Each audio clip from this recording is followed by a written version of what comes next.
used to believe that silence was my mother's way of keeping peace, that the pauses in our conversations were her quiet form of love. She would stir her tea slowly, watching the spoon rather than my eyes, and I would interpret the stillness as serenity instead of secrecy. It took me 39 years to understand that silence, in our family, it was not absence, it was armor. My name is Lena Parker, and this story begins the morning after my mother's funeral, when I found the first lie folded inside an envelope, with my name written in her graceful, looping hand. The house was too clean that day, too still. The kind of quiet that hums after grief has done all it can and decides to rest. Dust floated like forgiveness in the shafts of light cutting through the curtains. My mother had loved this house the way some people love religion, with ritual and fear. Every corner polished, every picture aligned to the inch. Even in death, her order lingered, as if she'd planned her departure as meticulously as her life. The lawyer's office smelled of old paper and lemon polish. I sat in a chair that seemed built to make you feel smaller, watching his thin fingers shuffle through a file labeled Parker Estate. My husband, Sam, squeezed my hand under the table. But I barely felt it. I was braced for numbers, mortgage balances, savings accounts, the arithmetic of loss. What I wasn't prepared for was the name that followed mine on the will. To my daughter, Lena, and to my dear friend, Robert Miles, I leave equal ownership of the Parker residence. The words fell into the room with the weight of something ancient and wrong. Robert Miles, a name I'd never heard in my life. The lawyer adjusted his glasses as if to avoid seeing my confusion. Your mother was quite clear, he said gently. She added Mr. Miles to the will 3 years ago. He was a close companion. Companion. The word crawled across the table like an insect. Sam looked at me, his expression halfway between concern and disbelief. Lena, he whispered. Who is he? I don't know. I wanted to argue, to say there had been a mistake. But the letter addressed to me in her handwriting silenced that impulse. The envelope was cream, the kind she reserved for Christmas cards, sealed with a faint trace of lavender perfume. I turned it over in my hands like it might burn me. That night, after Sam went to bed, I sat at the kitchen table with the letter and a cup of cold tea. The house creaked the way old houses do when they're deciding whether to keep your secrets. I broke the seal. My dearest Lena, it began. By the time you read this, I will have left you with more questions than comfort. Please know that everything I did was to protect you. Robert has been part of our story longer than you know. Do not judge him harshly. One day, when you are ready, ask him about the portrait in the attic. The portrait in the attic. I hadn't been up there since I was 17. The summer after Dad died, the attic had always belonged to her, a sealed-off world of memories she didn't want touched. I stood there for a long time, letter trembling in my hands, before climbing the narrow stairs that smelled of cedar and old rain. The attic greeted me with dust and ghosts. Boxes labeled linen and Christmas lined the walls. But in the far corner, covered by a white sheet, something taller waited. I pulled the cloth away and froze. It was a painting oil on canvas, large enough to command a wall. My father's face looked back at me. Younger, softer, painted with tenderness. But it wasn't my mother's style. She could barely draw a tulip. The signature at the bottom read, R. Miles. I didn't sleep that night. My mind replayed memories I'd filed away without question, the mysterious phone calls she took in the garden, the weekend trips she claimed were for retreats, the envelopes she kept in the locked desk drawer she never let me touch. I'd assumed grief made her secretive. Now, I wasn't so sure grief had ever been the reason. By morning, suspicion had hardened into resolve. I called the number the lawyer had left for Mr. Slash. Robert Miles.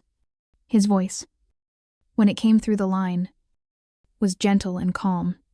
Lena, he said softly, as though he'd practiced my name.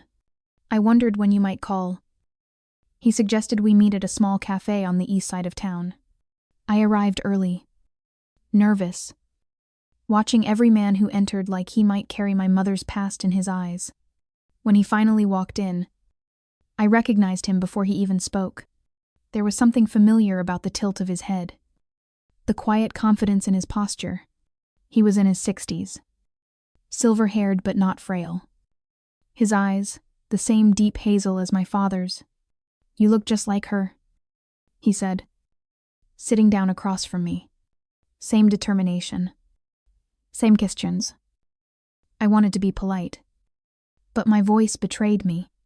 "Who are you?" He smiled sadly. "The man who painted your father's portrait, and the man your mother trusted with the truth she couldn't give you." It was too much. Too strange. "You expect me to believe she gave you half her house because of a painting?" "No," he said quietly, "because of what came after it." He reached into his coat and pulled out a small leather-bound notebook. The cover was worn, the pages soft with age. He slid it across the table. "Your mother wanted you to have this when she was gone. It's her journal, the years after your father died." I stared at it. My mother had kept a diary. She'd always been private. Even with me. Especially with me. I opened it to the first page. The handwriting was unmistakable, graceful, précise, full of loops that seemed too elegant for the truth they were about to tell. March 12. 2004. Robert came by to drop off the finished portrait of Michael. I told him the eyes were too kind. He said that was how he saw him. I didn't tell him how long it's been since I've seen kindness at all. I turned the page. And then another. The entries grew more personal, more intimate, until one line made me stop breathing. June 2005. I've made peace with the fact that Robert is the only man who has known both the truth and the silence of this family. He knows about the letter, the forgery, the account. He promised to keep it secret for as long as he lives. "Forgery," I whispered. Robert watched me carefully. "She didn't tell you." "Tell me what?" He hesitated, then said quietly, "That the man who signed your father's will wasn't your father at all. It was her." The words sliced through me, clean and devastating. "That's impossible," I said, though I could feel the truth in my bones before he confirmed it. "She forged his signature to transfer ownership of the gallery," Robert said. "She said it was to protect you from his creditors. But it also meant she controlled everything. When the investigation came, I helped her bury it. She would have gone to prison." I wanted to scream, but my voice came out a whisper. "Why are you telling me this now?" "Because she asked me to," he said. "Because she wanted you to understand that love can make good people do terrible things." I left the cafe in a blur. The notebook clutched to my chest, like evidence from a crime scene. That night, I read every page until dawn. My mother's words unraveled. 30 years of belief, her guilt, her fear of losing me, her partnership with Robert in reshaping our family's history. Each line was a confession whispered to the future. To me, by sunrise. I wasn't sure if I hated her or pitied her. Maybe both. The truth felt heavy but strangely liberating, like stepping into air after years underground. Yet one question lingered in the back of my mind, the same one she had left me with. If she'd trusted Robert so completely, why had she left him only half the house instead of everything? Something was missing. Something she hadn't written down. And I intended to find it. I couldn't shake the feeling that something wasn't right.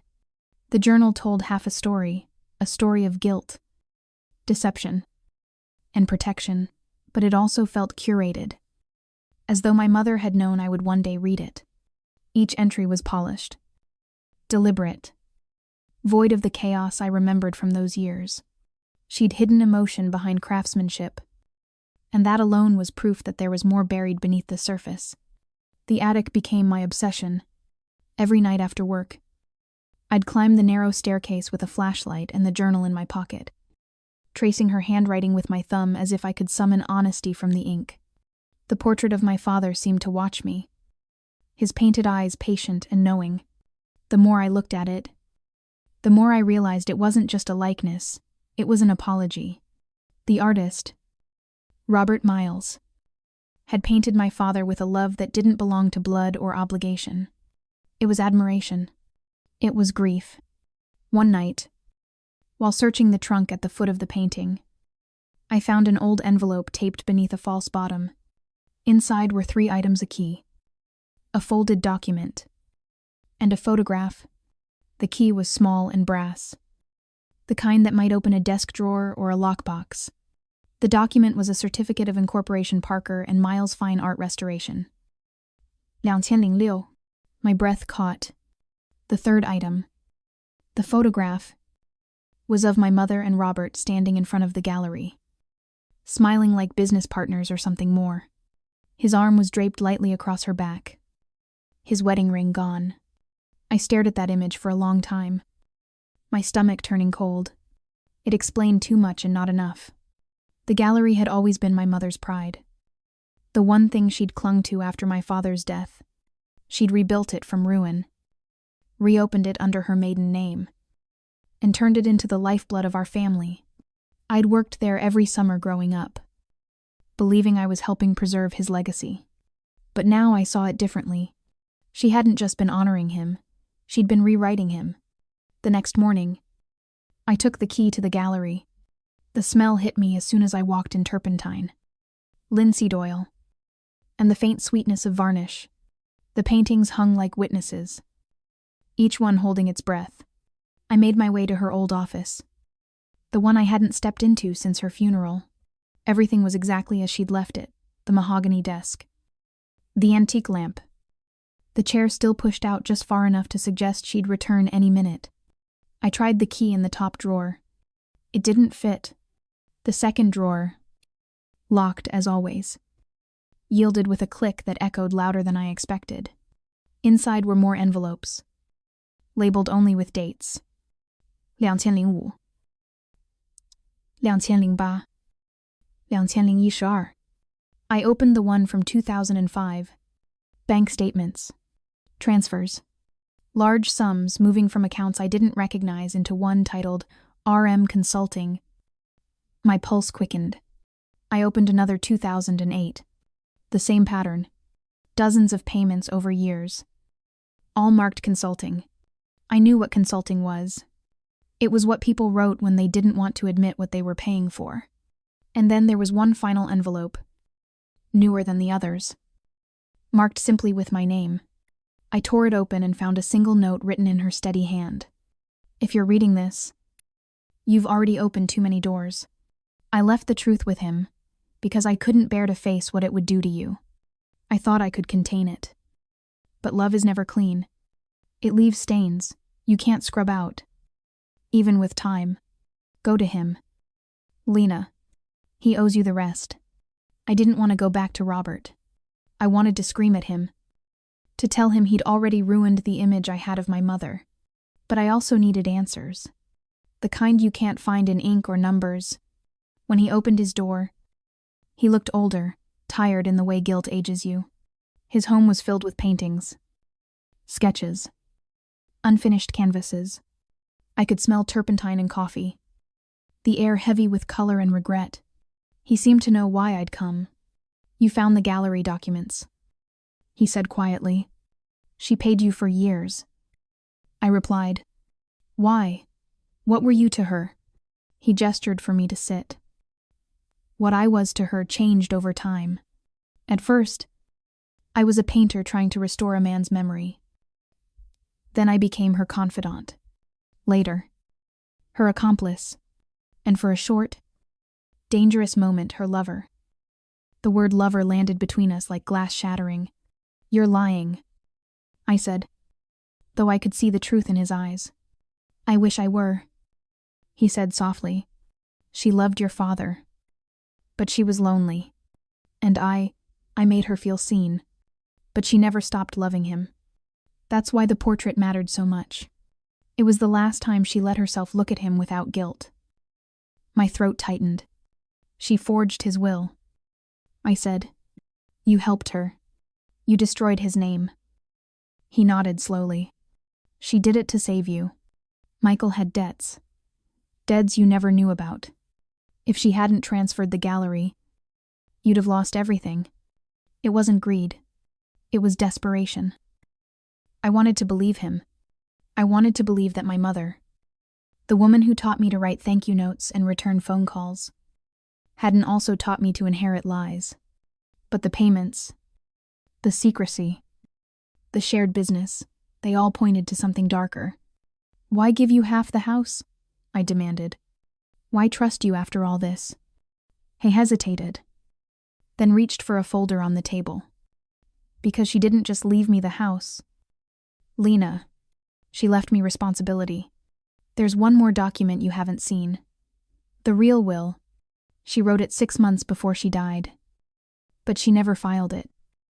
He slid the paper toward me. My name was at the top. Beneath it, in her delicate script, all remaining assets, including the Parker residence, are to be transferred to my daughter, Lena Parker. Upon my death, Robert Miles will serve as executor. I looked up sharply. You mean? He nodded. The lawyer read the old version. She was afraid to update it officially because of the forgery.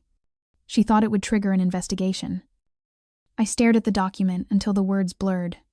Relief warred with anger. Love with betrayal. Why didn't you tell me sooner? Because she asked me not to. He said, she wanted you to find it when you were ready. She thought understanding would heal you. She didn't realize it would break you first. I left without another word. Outside, the evening light was turning the world gold. Cruelly beautiful. I drove to the gallery and sat in the parking lot watching the windows glow. I thought about her. About the years she spent keeping the walls standing while I blamed her for keeping me out. That night, I went through her journal again. Near the back, pressed between 2 pages. I found something I'd missed before, a photograph of me as a child. Sitting on my father's lap, my mother behind the camera. On the back, in her handwriting, was a single line. If she ever hates me, I tell her I loved her enough to take the fall. The next morning, I called the lawyer. There's another will, I said, and I'm ready to prove which one is real. The lawyer didn't sound surprised when I told him. Maybe that's what unsettled me most. His tone was measured, cautious, the kind of voice that prepares for storm damage. Bring it to my office. Ms. Parker, he said quietly. We'll compare signatures. If it's authentic, the law will correct itself. But I'd learned by now that law and truth were not the same thing. One could exist without the other. That evening, I spread both wills across my dining table, the official one with Robert's name beside mine, and the secret one my mother had hidden, granting everything to me alone. I traced the signature on each, letter by letter. They were identical. Too identical. The loops, the slant, even the flourish of her M. Perfect duplicates. My heart dropped into a cold pit of understanding. She had forged her husband's name once. She had forged her own twice. I pressed my palms to my eyes, fighting the dizziness. Somewhere between the first lie and the last, she had become fluent in deception. This wasn't love or protection anymore. This was control. Even after death, I didn't tell Robert what I found. I couldn't trust that his loyalty was to me. Instead, I drove back to the gallery at midnight. The city was asleep. The streets slick from an unexpected rain. My keys still fit the lock. Inside, the air smelled of dust and oil, and the silence felt watchful. The desk where she had written those lies sat waiting. I opened every drawer, every box, searching for something to make sense of what she'd done. In the bottom drawer, beneath a stack of tax receipts, I found a flash drive wrapped in tissue paper. On it, a single file, video, confession, 2020. My fingers trembled as I clicked play. The screen flickered. And there she was, my mother, thinner than I remembered. Her silver hair pulled back, her voice steadier than it had any right to be. If you're watching this, Lena, I've failed to tell you the truth myself. She smiled faintly, the way people do when they've already accepted their punishment. The gallery isn't what you think it is. It was never your father's dream. It was mine. He loved art. Yes, but not the business of it. When he died, I couldn't bear to lose everything. So I rebuilt it in his name. I forged the transfer because I wanted stability for you. But there's something worse I did. Something I never confessed to anyone, not even Robert. My breath hitched. I found out, a year before your father died, that he had another child. Asson. The room tilted. I gripped the edge of the desk as her voice continued. Calm and unflinching. He was the result of an affair long before you were born. I discovered it after his death. Through a letter from the woman. She wanted nothing, only to tell me that your father had tried to make it right. To send money. To acknowledge him. His name is Daniel Miles. The world stopped. Miles. My mother's eyes filled. But she didn't look away from the camera. Yes. Robert's son. They never knew about each other until after your father was gone. Robert came to the gallery to return something of Michael's, a painting your father gave him years ago, and that's when I learned the truth. Daniel was his boy. Yours too. In a way, I couldn't bear to tell you. You had lost a father. I couldn't make you lose the purity of that love. She paused, wiping her eyes. I gave Robert half the house because it was always meant for him. Through Daniel. It was my penance. I know this will destroy your image of me. But please, when you meet him, remember, you share more than blood. You share loss. The screen went black. I sat there for a long time, the darkness pressing against me like a second skin. Every lie had just folded into another. But this one hurt differently, because it wasn't about money or ownership or control. It was about the story I'd built my life, on the story of my father's goodness, my mother's devotion, our family's integrity. None of it was real. Robert had known. Of course he had. By dawn, I was outside his house again. The morning was gray, the kind of color that makes everything look softer than it feels. When he opened the door, I held up the flash drive. You should have told me, I said. He didn't ask how I'd found it. He only sighed, stepping aside to let me in. She made me promise. You broke promises for her before. She was dying. He said simply, and she wanted peace for you. Peace built on lies isn't peace. I snapped. It's anesthesia. He nodded slowly. You sound like her. That stopped me. I looked around the house, the half-finished paintings. The photos of a young man I now knew was my brother. Daniel's face stared at me from the mantel. A mirror tilted slightly to my own reflection. Where is he? I asked. Traveling. Robert said. He doesn't know about you. Not yet. Then tell him. I said, or I will. He studied me for a long moment. If you meet him, what will you do? I don't know. I said truthfully. Maybe forgive him for existing. Maybe hate him for it. That night, I lay awake, thinking about the photo of Daniel, about the years I'd spent angry at ghosts while flesh and blood had been living half a city away. I thought about my mother, her perfectionism, her silences, and her control, and realized she'd spent her entire life trying to curate our family the way she curated art. She'd removed the cracks, retouched the flaws, framed the illusion. But now the varnish was peeling. A week later, a letter arrived. The handwriting was unfamiliar, sharp and decisive. Ms. Parker. It began. My father told me who you are. I've known about you longer than you think. If you're ready to talk, meet me at the gallery next Sunday at noon. It was signed. Danielle Miles. Sunday arrived like a weight. I spent the morning pacing, my hands restless. My heart split between curiosity and dread. At 11:59, I stood inside the gallery that had seen more ghosts than visitors these past months. The air was heavy with history. At exactly noon, the door opened. He walked in tall, composed, eyes the same warm hazel as my father's portrait. For a moment, neither of us spoke. The silence between us was thick enough to drown in. I wondered how long it would take. He said finally. His voice was calm, but there was something underneath it, a tremor. A question. I didn't know you existed, I said. He smiled faintly. That makes two of us. Once upon a time. We stood there in the middle of the gallery, surrounded by my mother's carefully curated lies, and I realized that this confrontation was the real inheritance she'd left us. Not the house, not the money, the reckoning. Daniel's presence filled the gallery in a way that no painting could. He moved with the quiet confidence of someone used to carrying his own secrets, and for a long moment, we just looked at each other, two lives built on opposite sides of the same lie. He was the first to speak. She told me about you when she was dying, he said. But I didn't believe her.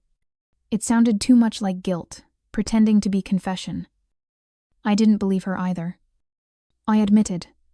Not until she forced me to. He studied the walls around us, eyes tracing the frames like they were evidence. She curated this place like a church, he said softly. Every brushstroke, every light angle. I used to come here as a kid, not knowing why I felt so familiar with it. Something inside me twisted. You came here, he nodded. She didn't know. My father Robert brought me once. Years ago. I was 15. He said he wanted me to see what honesty looked like. The irony didn't hit me until now. The air between us was electric, heavy with the weight of things unsaid. I took a step closer, feeling the tremor in my voice. What do you want from me? Daniel. He tilted his head slightly, as though the question surprised him. Closure. Maybe. A name. A face. I wanted to know if you hated me. I don't even know you, I said quietly, but you're part of everything I lost. He exhaled through a bitter laugh. And you're everything I wasn't allowed to have. For a moment, I saw the child in him, the one who grew up without the stories I'd been told, without the photographs of a father who never spoke his name. He wasn't my enemy. He was the shadow of the life my mother had rewritten to protect herself.